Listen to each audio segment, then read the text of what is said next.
Tuning into the online broadcast network, AFTERBUZZ TV. Over 20 million weekly downloads in over 150 countries, and your number one source for after-show entertainment.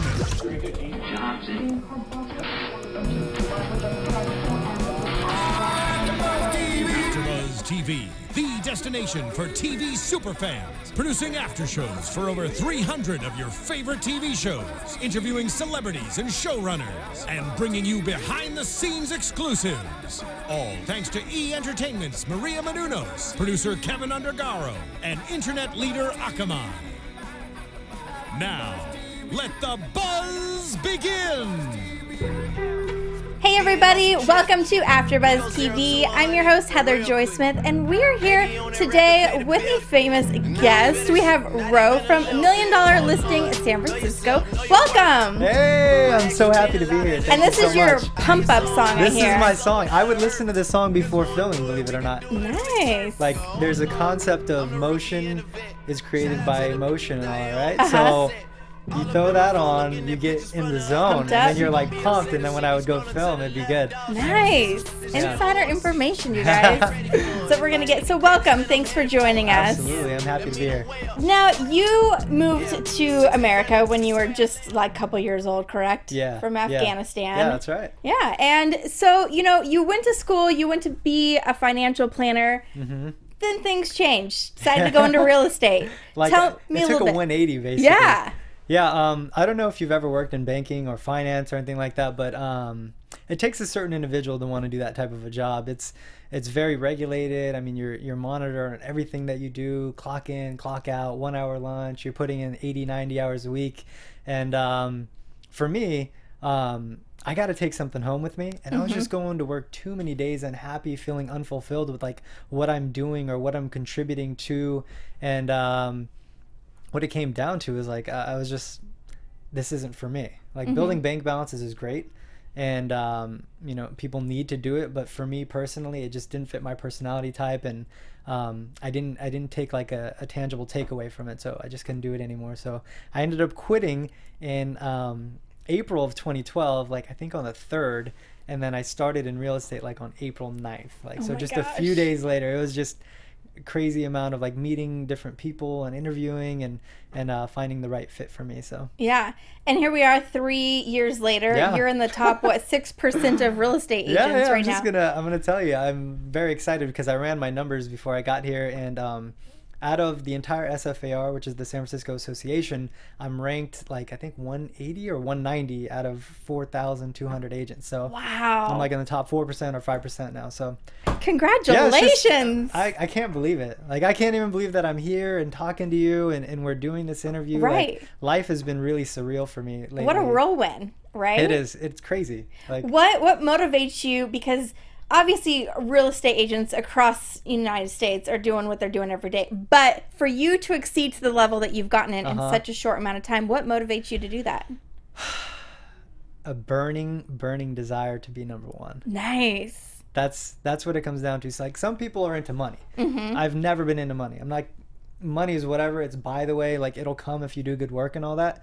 But for me, everything that I've always wanted to do is geared to like creating a legacy, building a business, building a brand, and being the best at what I do. So, you know, there's a lot of real estate agents out there. Right, yeah. So in San Francisco and the Bay Area in general, there's just so many. So how do you stand out in a room full of all these people that are very successful, that have been in the business 10, 15, 20 years, 30 years, and, you know, really killing it with the numbers?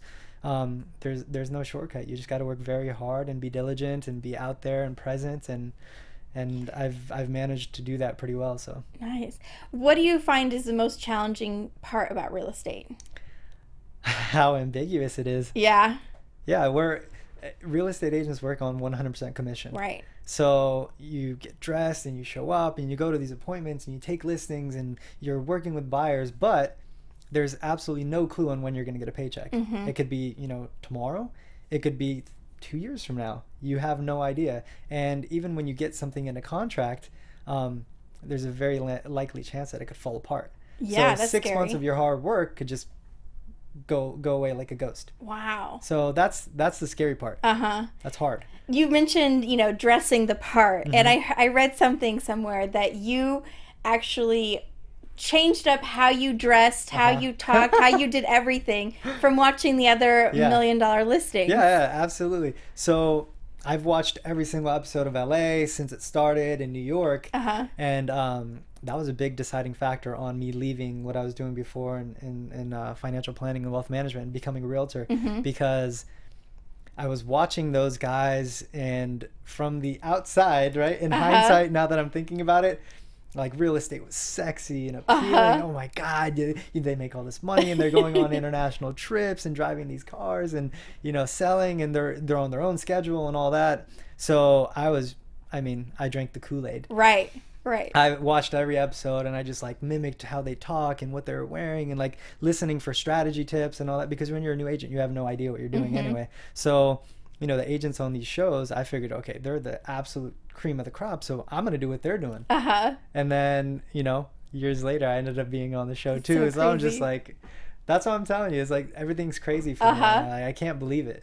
So you got that call saying, hey, we're going to do a $1 million listing in San Francisco. Are you in? What was that like, and how did that go? When they called me, I swear to God, whoever was the person that called me, I literally told her, I said, I've been waiting for your call. And she said, excuse me? And I said, I've been waiting for your call. And she was like, I have to talk to you more now. Oh my gosh. And then, you know, they ask you all these funny and crazy questions. What do you sell? How much are the price points? And what do you like to wear? And what do you drive? And all that funny stuff. Really? Yeah, they got to make sure that you're going to be a good fit for the show. So, yeah, but it was a surreal like thing. I knew at one point or another, you know, they had to bring this show to San Francisco because there's no way they can't. Exactly. Like, it's such a huge market right now. It's amazing. Yeah. So, yeah, when they called me, I was like, I've been waiting for your call. And so we had a bunch of conversations and Skype interviews and all that type of stuff. So did you have to audition or put your name in the hat somewhere along the way? No, not necessarily. I think, you know, they kind of did their due diligence and research on who are, you know, top producing agents that are in that demographic of, you know, people that they think would be good for the show. So when they spoke to me amongst all the other people that they spoke to, I'm sure they weeded it down to a certain number of people and then really just kind of went in to figure out who would be the best 3-person fit, which is extremely hard. Like, I can't imagine how difficult that may be, picking only 3 people and like a sea of different agents.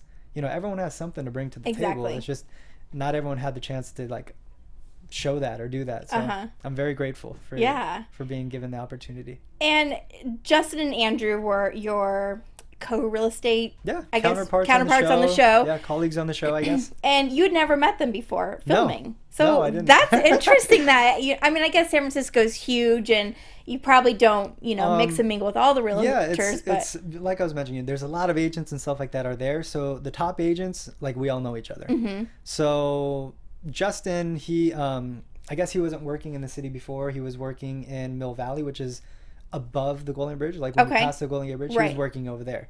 So I never interacted with him. He wasn't working in San Francisco. And then Andrew, he has his own brokerage, but it's in the East Bay. So about an hour away from San Francisco proper. So it wasn't likely that we'd have a lot of cross unless, you know, someone's selling something and, you know, we either bring a buyer or I'm representing a seller and like that. That's how it happens. So on the show, that's exactly how it happened. Right. I met Andrew because I went to a party that he had for a concierge service that he's helping like start or run or whatever. And then Justin was there too. So, and then so I met them and we kind of pretty much met on camera and then there was some cross throughout the show on different properties that we had. So good show. How interesting. It makes me wonder, like, had the show not been there, would you guys have would have crossed, I guess, maybe, I guess. You know, I think they did a great job as far as, like, picking the 3 of us, particularly, like, because all 3 of us are so different. Right. And, like, I guess animosity was fueled that way. And, like, real estate agents in general, like, we're really cordial with each other. You know, you want to keep good relationships with everyone that you see and meet and interact with, because you never know, you know, who's going to have that house that your buyers want to buy or who's going to bring an offer on a house that you're selling. So you got to keep it cool. But for us, for some reason, like, the dynamic was just good. It was good for TV. Yeah. So I had a blast filming. Yeah. There was this one scene where you and I think it was Andrew, you know, it's like you were saying like 1.4 and he thought 1.45 or something. He was like, I got him. It's like, it's so weird, like how like watching that back for you guys, like, oh man, I lost $50,000 or oh, I got 50. Yeah, like, no, it's weird. Like, yeah, that very much so. It happened. Like I was doing a negotiation with Andrew. I ended up getting the property from my clients for 1.9, but they wanted to buy that place for 2.1. Wow.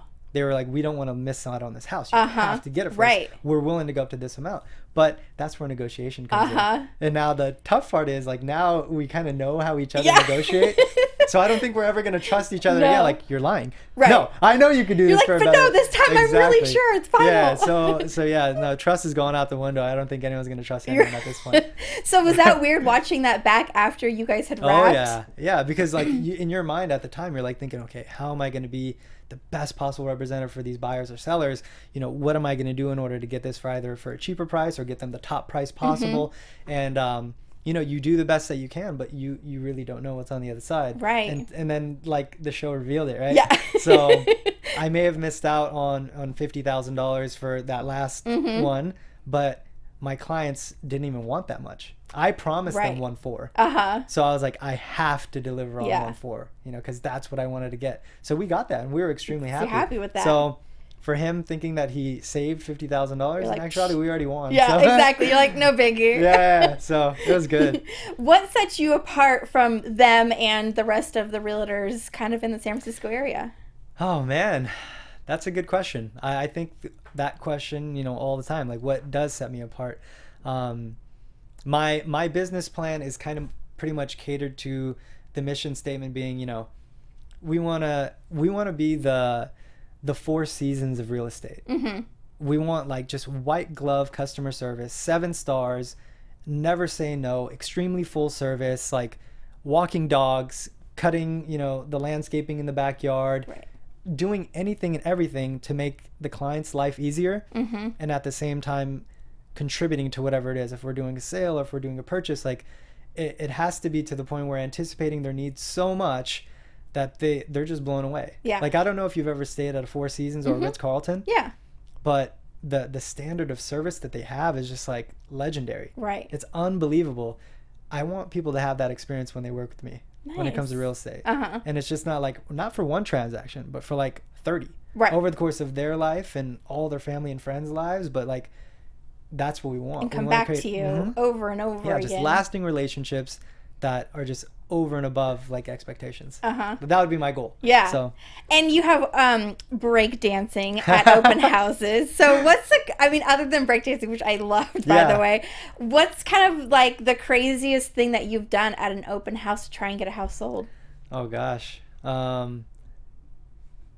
That was a pretty crazy one. That was pretty crazy. Yeah. I was wondering if there was something even crazier than that, because that's crazy. Not yet. That's so fun, though. You're going to have to stay tuned for season 2, though. Oh, is there a season 2? I don't know. Oh. I don't know. We'll see. But I'm going to make it as juicy as possible for you. Nice. Yeah. You'll have to do some crazy things then. Yeah, absolutely. Well, anything it takes to sell the house. Right. Exactly. What would be your advice for somebody who's looking to buy their first time home, looking for a house, looking for a realtor? What advice would you give to them? If you're going to be buying a house, obviously because we have the advent of the internet now, I mean, the first thing you want to do is just go online. Like, do some research, look at houses, find out what things are selling for, you know, and start that process like 6 months in advance. So when it comes time to actually getting into a car and looking at actual homes, you've already done enough like due diligence and research to now when it comes time to write an offer, you're ready to write the offer. Right. What normally happens with my buyers is they don't do that. We get in the car, we look at, 12 houses, and I'm like, okay, which ones do you want to write an offer on? And they're just like, well, we don't think we've seen enough houses yet. Right when they say that, that's it. They just missed the boat. Because all 12 of those houses are going to sell in 2 weeks, and they're not going to be able to get any of them. Now, the next 12 houses that I find them, the price ones just went up. Right. That quick. So you have to do the research in advance. If you're doing financing, you want to get a pre-approval, not just a regular pre-approval. You want to get something called a fully underwritten pre-approval. That means you've submitted all of your documents and everything to the bank. The bank has already looked over your whole entire file, and they say, we're going to guarantee you this much of a loan amount. Okay. So then when I write your offer, I'm writing the offer saying, hey, financing is not an issue for these people. We're coming in the same as cash. They've already been guaranteed a loan. Nice. Okay. So if I could come in saying, hey, we're the same thing as cash, that seller is extremely likely to go with us. Interesting. I didn't know that because, a lot of times people are getting, bought out by cash. Yeah, cash buyers. Cash beats out people. So right. If I'm pretty certain that it's going to appraise for the value that we're going to write at, if you have a fully underwritten pre-approval, so we don't have any, it's called a contingency. Okay. That means like if the house doesn't appraise for the amount that you want to buy it, where is that extra money going to come from? The seller's obviously not going to give you a credit. So either you need to come up with more for a down payment or, the price needs to be adjusted on the home. But we want to give them like no worries. Right. We want to tell, hey, Mr. Seller, we're buying this house. We don't have an appraisal. We're coming in the same as cash. You will have no issues by going with us. That's what you want to create, like that type of an idea. So the seller sees them, they're like, wow, they look great on paper. They look great with their bank financing and all that stuff. So we're good. That's the best thing you could do. Yeah, that's so interesting. I had no idea, so I learned something new too. When you're ready, call me. I'm actually looking. Your family, your wife and your daughter. Is your daughter one now? She's almost one now. Yeah, she just had a birthday. Aww. So it's crazy, man. I can't believe how quickly 1 year passed by. I bet. Yeah, we just took a trip to Maui actually for her birthday. Aww. And it was just amazing. We were just hanging out on the beach every day. And ironically enough, I'm hanging out on the beach. I just go surfing with my friend Greg. And we're coming back in from the water. And there's these people that are like walking on the walkway. And just quickly they like see who I am. And the husband's on the wife and they're going crazy. And their kids are there like, oh my God, it's Roh from $1 Million No way. In Maui of all places. So this is like all new to me, obviously. Right. So I take pictures with them and we meet them and chatted for a little while. But it was just, that's life now, I guess. Right. I mean, how has your life changed because of the show? A lot. Yeah? Yeah. Just the fact is I went from, ambiguity of nobody knowing who I am, and just being a regular agent and normal working person, to now, people know my wife's name. People know my daughter's name. People know that I'm on the show and they've like followed this whole season for the episodes, and people act like they know you. Yeah. Really? I bet. It's weird. It's like the other day I met this lady and she was like, oh, so how's your daughter doing? And I'm just like thinking to myself, oh yeah, I'm on the show. Like that's how she knows all this information. Like I forget sometimes. Right. And in the streets of San Francisco, I mean, people are like recognize me all day because I have a pretty interesting look and it's very unique. So like immediately right when they see me, they know who I am. So for building a brand and a business, that's a good thing. Though. Yeah. Do you have people who are just calling you now because they've seen you on the show and they're like, oh yeah, I totally want to buy a house, but really they don't. They just want to hang out with you or something. This lady just ripped my heart to shreds the other day. Okay, so she calls me. She's like, hey, how you doing? We saw you on the show. We love you. We want to work with you. There's a house in Pacific Heights. It's in San Francisco, and it's $18 million, and we want to buy it. And I'm like, oh my God, this is crazy. Like, wow. So I'm like, okay, now I have to weed them out a little bit, right? Okay, so, what do you do? Where are you at? Well, they're like, okay, we moved from the Midwest. I'll send you my proof of funds and my bank statements. It's not an issue at all. This Thursday or Friday, please get us an appointment for the place. We've already seen it. We want to work with you. We don't want to work with the agent that's representing it. He's a douchebag, blah, blah, blah. I'm like, great. This is all good for me. So I was like, okay, well, where are you at now? And they're like, oh, we're staying downtown. We're staying at a hotel. We're at the penthouse there. That's why we really need to move quickly on this home. And we've allotted, a certain amount of money for redoing the home. And I was just like, oh my God, this is like my dream come true. And fall off the map. Right? So she calls me again like 3 weeks later, like, oh, Roh, we sent you everything via email. You never got back to us. And she was laughing on the phone, okay? So then I was like, oh, why are you messing with me? So I was like, yeah, no, I never got it online. And so, send it again. Because you don't know who's real and not. Right. So you just got to pretend everything's real until you find out that definitely it's not. So yeah, that was an interesting situation. Then I have this other guy. He's hilarious. He's in Australia. And he'll call me randomly and I'll see it's like 061 and like 12 numbers. And I'm like, oh, this is a dude from Australia, right? So he calls me up. He's an agent over there. Well, my brother's laughing because he knows this guy. Like, I put him on speakerphone. Obide's here. So, and so he calls me. He's like, I need your advice. And I'm like, all right, what's up? What are you doing? So he's like, yeah, I've been an agent for 7 months now, and like, I haven't done a deal. And I'm like, oh man, I got to help this guy. So I was like, okay. I was like, well, what have you done? So he tells me all this stuff that he's done and what he's working on. And I was like, but he only did it one time. And I was like, that's not real estate. Right. I was like, don't call me again until you go door to door and knock on these people's doors and you tell them, hey, I'm a brand new agent. I'm getting in the business for 7 days straight during this time. Like that's the time you go door knocking, right? And he's like, well, all right, then next time I call you, I'm going to like tell you good news. And I was like, all right, man, this guy's funny. So I'm going to answer his call every time because he entertains me every time I speak to him. Yeah. So it's interesting calls like that. And then there's like a slew of people that, you know, want to work with me or work for me. And they're like, you know, they're in New York or Jersey or wherever. And they're like, we'll move to San Francisco right now. Wow. We want to work on the Habibi group because you guys are just tearing it up and we want to be part of it. And I'm like, well, we just don't have that much room right now. Right. So in time, maybe. You're going to have to take a step back for a second and wait your turn. Yeah, I guess so. That's good, though. So I'm extremely happy about how all that's working out. That's crazy. Well, congratulations on all the success. Yeah, no, it's been good. It didn't come easy. I'll tell you that much. For the first 2 years, almost 2.5 years that I started in this business, I worked 7 days a week for nearly 18 hours a day. Wow. Like my wife, thank God bless her. She's extremely like supportive in everything that I've been doing as far as like, you know, building all this because it takes a lot of time and effort. I mean, think about it. If your husband never hung out with you on the weekends, like did open houses both on Saturday and Sunday and on Thursday nights and worked all week. And so, yeah, she's put up with a lot, like, and has been very patient and very supportive with this whole process. So, becoming a realtor is not easy. Yeah. Like, don't be fooled like me by the TV or the show. Don't do it. You have to come in with a solid business plan, have money in your bank account. Like, the whole first 5 years, which I haven't even reached yet, is learning. Okay. The learning curve to become a true realtor and do this as a career is 5 years. Like, if you could make it to 5 years, you could consider yourself a true realtor. Wow. 3 years is just the benchmark. Most people don't make it past the first year. If you make it to 3, you're doing something right. If you make it to 5, now you could consider yourself a realtor. So for you, you're at 3. To get to 5, what are some of your goals that you're looking forward to? Within the next 2 years, obviously you want your volume to increase, and I'm doing a big expansion push right now. So some agents want to create a niche, and they literally just want to work one little neighborhood and really do well there. My business plan is not like that. My business plan for the SF Bay Area, it's small. Like, you could get anywhere in 45 minutes. So from East Bay to Silicon Valley, San Francisco proper, or Marin County, it's like 45 minutes anywhere you want to go. So my objective is to work all 4 of those areas. Heavily. Nice. So right now, I'm building the team and training, and, you know, like, for example, my younger brother Obaid, he works with me. He just graduated from UC San Diego. He has a degree. He just got his license a couple months ago.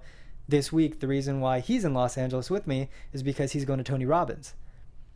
And I don't know if anyone out there has been to Tony Robbins, but it's pretty phenomenal. Amazing. And it like, if you're at a plateau somewhere, like, it'll help you break that plateau and just get to that next level. So for someone maybe starting out in a business or doing pretty well in their business, like, it'll just help you wherever you're at in your life. Like, everyone gets affected differently.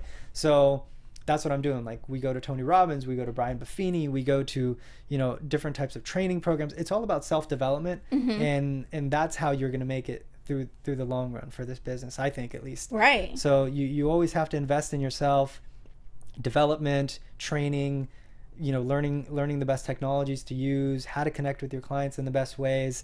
So within the next 2 years, I mean, I hope to break that top 100 in the San Francisco Bay Area market, and you know, grow the team, continue building the brand, and just pray that I survive to 5 years. You will, for sure. You're getting there. Yeah. All right. Well, thank you, Roh, for joining us today. This has been a blast. Yeah. So let everybody know where they can find you on social media. Sure. Well, first and foremost, you can just Google me. Yep. And it's just ROH, last name HAB as in boy, B as in boy, thehabibigroup.com. All right. And that's how you could get in contact with me. Just email me right there, and I will respond ASAP. Perfect. Thanks, everyone, for watching. We'll see you soon.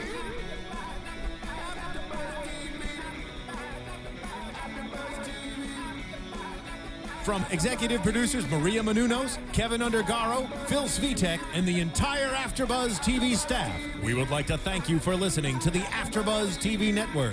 To watch or listen to other after shows and post comments or questions, be sure to visit AfterBuzzTV.com. I'm Sir Richard Wentworth, and this has been a presentation of AfterBuzz TV. Buzz you later. The views expressed herein are those of the hosts only and do not necessarily reflect the views of AfterBuzz TV or its owners or principals.